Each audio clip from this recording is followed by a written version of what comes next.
Kürtlerle ilgili her gelişmeye neredeyse eşlik eden önemli bir konu var ve tarihsel olduğu kadar günceldir de. Bahsettiğim konu Kürtlerin birliği meselesi.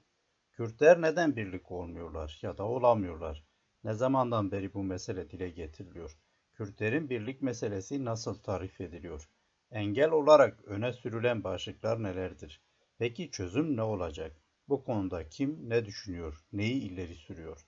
Bütün bu soruların yanıtlarını 4 bölümlük bir podcast dizisinde ele alacağım. Başlayalım. Modern zamanlar öncesinde Ahmed Hani, Kürtlerin talihsizliği olarak bir devletten yoksunluğunu dile getirdiğinden beri dünya siyasi düzeni çok değişmiş, çok sayıda devlet yıkılmış ve yerlerine yenileri kurulmuştur. 1648 tarihli Westfalia Anlaşması'ndan sonra Batı Avrupa'da ulus devletler kurulmaya başlamıştır.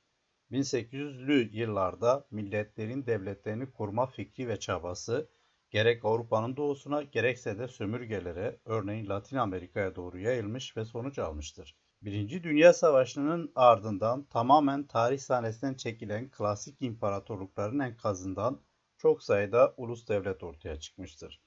Her geçen yıl sayıları artan ulus devletler furyası, İkinci Dünya Savaşı'ndan sonra klasik sömürgelerde de yayılmış ve 1960'tan 1980'e kadar 50'ye yakın yeni devlet kurulmuştur.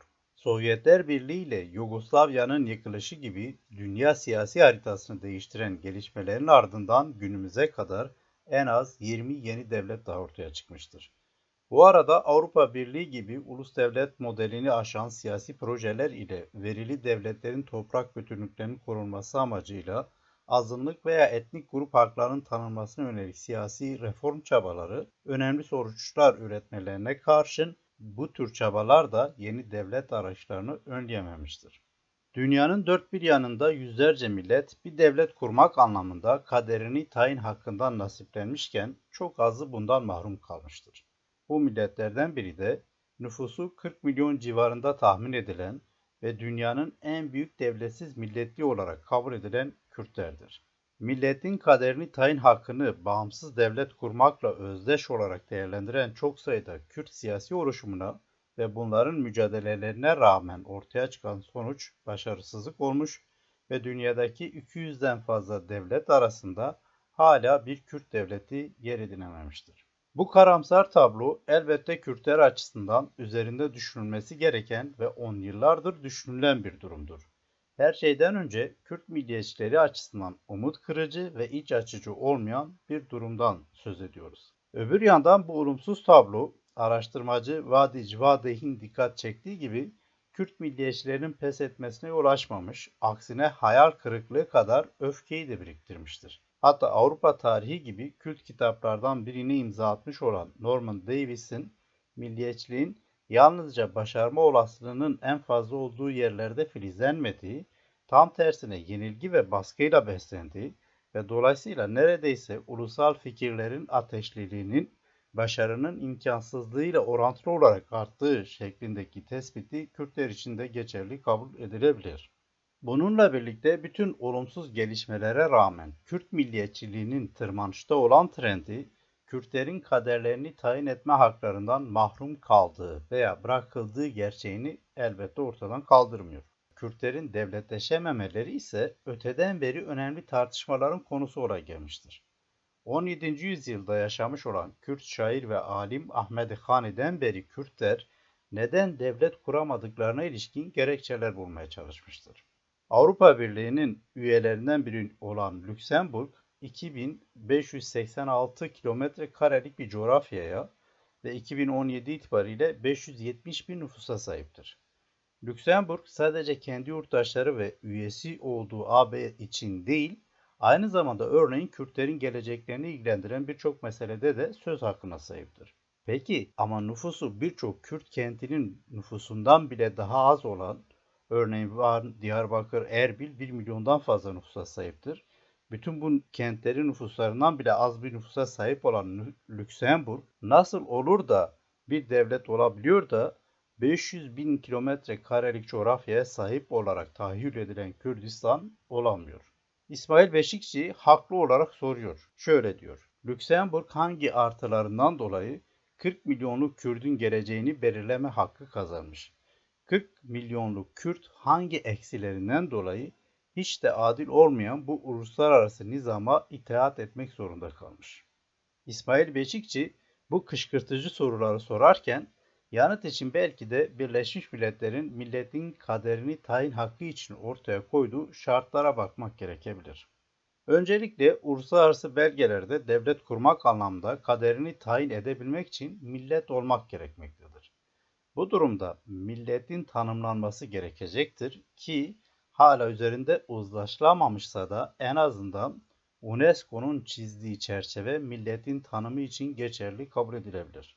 Buna göre ortak bir tarihsel gelenek, ırksal ve etnik kimlik, kültürel homojenlik, dilsel birlik, dinsel veya ideolojik yakınlık, coğrafi bağlar, ortak ekonomik hayat, millet olmanın ölçütleri olarak kabul ediliyor veya UNESCO'nun tarifi bu şekilde. Profesör Baskın Orhan da Kürt milliyetçiliğinin yükseliş trendinden hareketle bağımsız Kürt devletinin mümkün olup olamayacağına ilişkin Ernest Gellner'in şu çerçeveyi çizdiğini aktarıyor. Şöyle, bir sayı ölçütü. Ülkenin tüm nüfusu içinde anlamlı bir sayıları var mı? 2. Yoğunluk ölçütü. Bu halk dağınık mı yoksa belli bir bölgede mi toplanmış? 3. Tarihsel süreklilik. Varlıkları ve talepleri tarih içinde süreklilik gösteriyor mu? 4. Motivasyon ölçütü. Bağımsızlığı ne kadar şiddetle istiyorlar veya istemek zorunda kalıyorlar. Yani istedikleri gönence ve kültüre ulaşma olanakları kendi ülkelerinde zayıf mı? Bu sorulara olumlu cevap veriyorsanız bu topluluğun bağımsızlık istemesi durumu kuvvetlidir. Baskın oran genlerin belirttiği bu şartlara dış etkenler ölçütü başlığı altında jeopolitik konum, irredentism olanağı ve uluslararası konjonktür maddelerini de ekliyor. Oran özellikle Kürtlerin bağımsızlık konusunda isteksiz olduğunu, Kürtlerin aşiretli toplumsal özelliklerini koruduklarını, denize sınırı olmaması dolayısıyla Kürdistan'ın jeopolitik konumunun dezavantajlı durum teşkil ettiğini ve uluslararası konjonktürün de elverişli olmadığını ileri sürüyor. Oran bütün bu ölçütlerden hareketle bağımsız bir devlet kurma olanaklarının artı ve eksilerinin Kürtler için eşit derecede olduğunu savunuyor.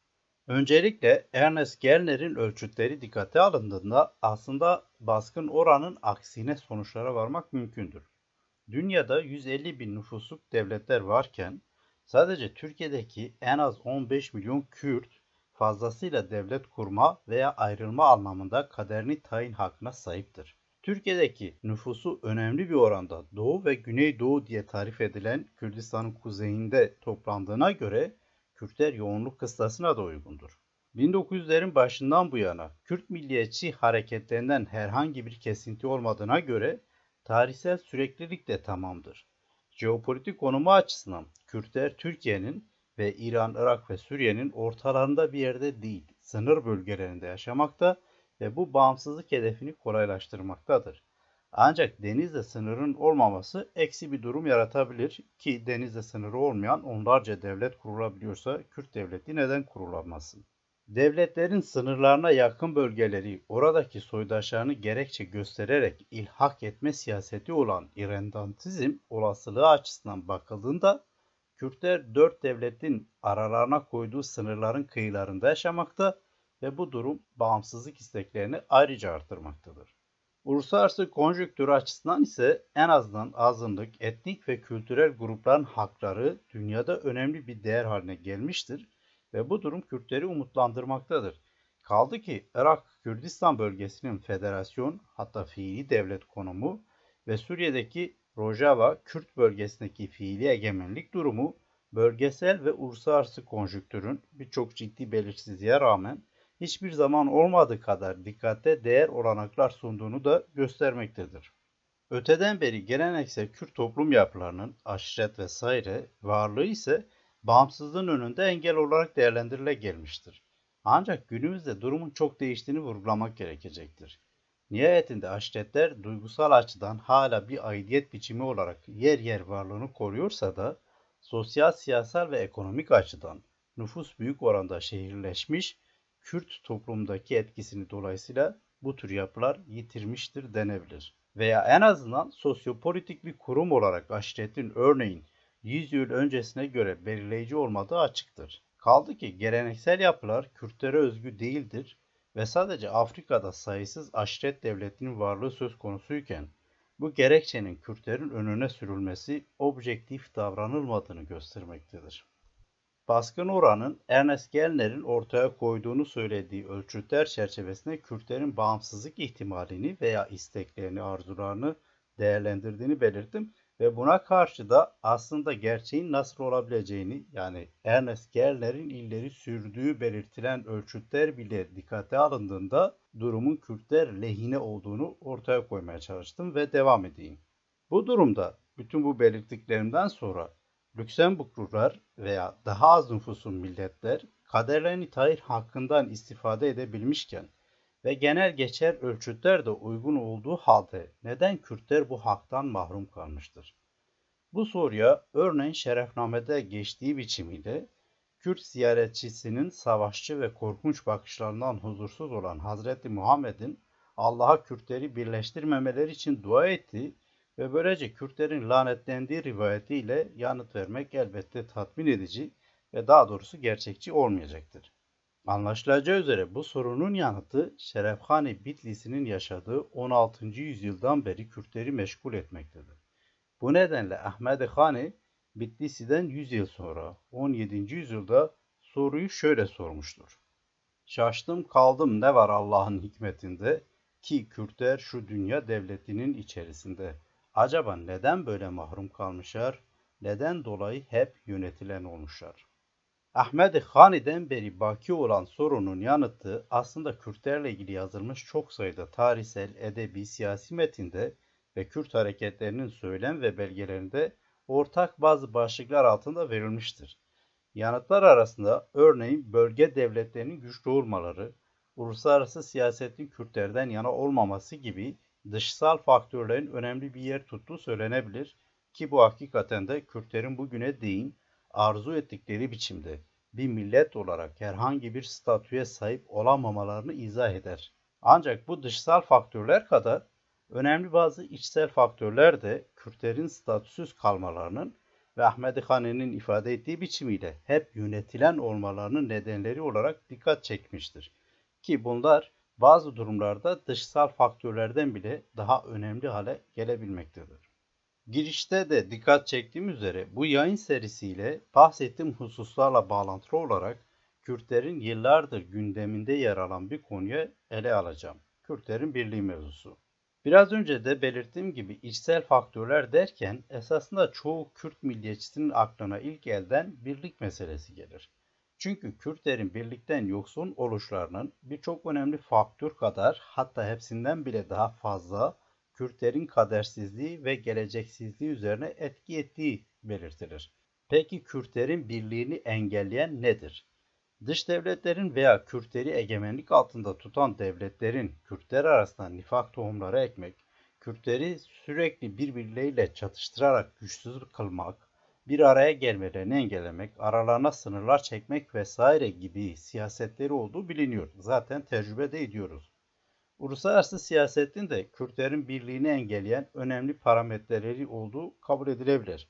Ancak bunlardan daha ziyade Kürtlerin bir araya gelmelerini engelleyen içsel faktörler nelerdir? İlginçtir, bu soru özellikle son yıllarda çok fazla sorulan bir soru ve pek çok konuda farklı düşünseler de, farklı siyasetleri temsil etseler de, farklı dünya görüşlerine sahip olsalar da pek çok Kürt'ün bu soruya benzer yanıtlar verdiği söylenebilir. Ve hatta sorun kabul edilen bu durumun yani Kürtlerin birlikten yoksunluğunun ortadan kaldırılması için herkesin kendi meşrebince bir çaba sahibi olduğu bile söylenebilir. Bazı dönemlerde önemli gelişmeler de yaşandı. Bununla birlikte Kürtlerin birliğini engellediği varsayılan pek çok başlıkta ya da sorun kabul edilen hususta epey mesafe alındığı da söylenebilir. Özellikle de bir kimlik, aidiyet ve duygu bağlamında sorun kabul edilen pek çok alanın etkisizleşmesiyle Kürt birliğinin tesis edildiği de kaydedilebilir. Öbür yandan özellikle de siyaseten Kürt birliğinin ne derece oluştuğu veya pratikte ne derece etkili olup sonuçlar üretebildiği ise büyük bir sorun olarak ortada durmaya devam ediyor. Bazı başlıklar altında bu konuyu ele almaya çalışacağım. İlk başlığımız milli birlik ve ittifak konusu olacak. Kürtlerin bütün çabalarına rağmen büyük bedeller pahasına hala arzu ettikleri bir statüye veya haklara sahip olamamaları söz konusu olduğunda hala birçok Kürt için veya birçok Kürt'ün duygularına tercüman olan Hani'nin şu beyitleri temel referans olabiliyor. Şöyle diyor Hani: Eğer birlik ve beraberlik içinde olsaydık, birbirimize uyup ittifakımızı kursaydık, tamamıyla Rumlar, Araplar ve Farslar hepsi de bizim için hizmetçi olacaktılar. O zaman tamamlardık dini ve devleti, elde edecektik hem ilmi hem hikmeti. Ahmed Hani aktardım bu beyitlerinden önce yazdığı beyitlerinde Kürt aşiretlerinin mert, cesur ve gayretli orduklarından, hatta minnet çekmekten nefret ettiklerinden ve bu özelliklerinden dolayı sürekli birbirlerine diklenip isyan ettiklerinden söz eder. Tam da bu nedenle Hani, Kürtlerin ittifak kuramadıklarını ve bu yüzden de efendi olacaklarına hizmetçi kaldıklarını yazıyor. Aslında Ahmed Hani'den 100 yıl önce Şerefhani Bitlisi Şerefname adlı kitabında Kürtlerin benzer bir derdinden, yani olumsuz anlamda bir karakteristik özelliğinden bahsetmişti. Bu olumsuz özellik Kürtlerin birlikten yoksunlukları veya her mirliğin, beyliğin kendi başına buyruklu olarak belirtiliyordu. Hani ve Bitlis'inkine benzer söylemler daha sonraları birçok Kürt yazar, şair ve siyasetçi tarafından da tekrarlanmıştır. Örneğin 20. yüzyılın başlarında yaşamış olan Kürt şair Hacı Kadiri Koyi, Ermenileri örnek göstererek Kürtlerin birlikten yoksunluklarından dert yanmıştır ve şöyle demiştir: Hem hakkıdır Ermenilerin birbirlerini gayretle tutarlar, bizim gibi birbirlerine kılıç çeken kimseler değil onlar. Daha sonraları Kürt şair Cigerhun ise Şvanperver'in yorumuyla klasikleşen Kime Ez, yani Kimim Ben adlı şiirinde ve elbette başka şiir ve yazılarında da dile getirdiği gibi Kürtlerin birlik meselesini şöyle anlatıyor örneğin. Benim kurmanç kelhor ror ve gor, ben Kürdüm aşağıda ve yukarıda. Kaç bin yıldır Kürdistan'ım parça parça kaldı düşmanın elinde. Ben kimim? Bugün der Lor, Kelhor ve Kurmanşar, ellerindeki tahtı ve tacı yitirmişler, dinci olmuşlar, tesbihli ve çubuklu, ta ki düşman kırdı başımızı ve belimizi. Kürtlerin birliği ve ittifakı meselesine bu popüler isimlerin edebi metinleri üzerinden dikkat çekmek istedim. Bu metinlere bakıldığında Kürtlerin birlik ve ittifak meselesinin çeşitli yönleriyle dile getirildiği görülebilir. Aşiret, din, tarikat, dilsel ve kültürel farklılık, siyasi dağınıklık, toplumsal sınıflar, egemen devletlerle işbirlikçilik vesaire unsurlar Kürt toplumuna içkin zaaflar olarak sıralanıyor ve bu zaafların da Kürtlere özellikle de siyasi açıdan olmak üzere pek çok konuda epey mal olduğu kaydediliyor. Bu tema akademik ve siyasi söylemde de benzer şekilde konu edinilmiştir. Bu açıdan Vadi Civade'nin şu tespitleri dikkate değerdir. Aktarmak isterim. Şöyle diyor: Kürtlerin bireysel karakterlerini kalıba döken, Kürtlerin içinde bulundukları şartlar, Kürt halkının kaderini de şekillendirmiştir. Geçit vermez dağlarla ayrılmış, dilsel ve dinsel farklılıklara bölünmüş, aşiret bağımlılıklarıyla, uluslararası sınırlarla dağılmış bir biçimde talihli halkların sahip olduğu bir ulus devlete özlem duyuyorlar. Vadi Civade'in Kürtlerin kadim özlemine dair söyledikleri böyle ve bu özlemi engelleyen içsel faktörler çerçevesinde, yani bu özlemin hayata geçmesini sağlayabileceği düşünülen Kürtlerin birlik ve ittifakını engelleyen hususlar hakkında konuşmaya devam edeceğim.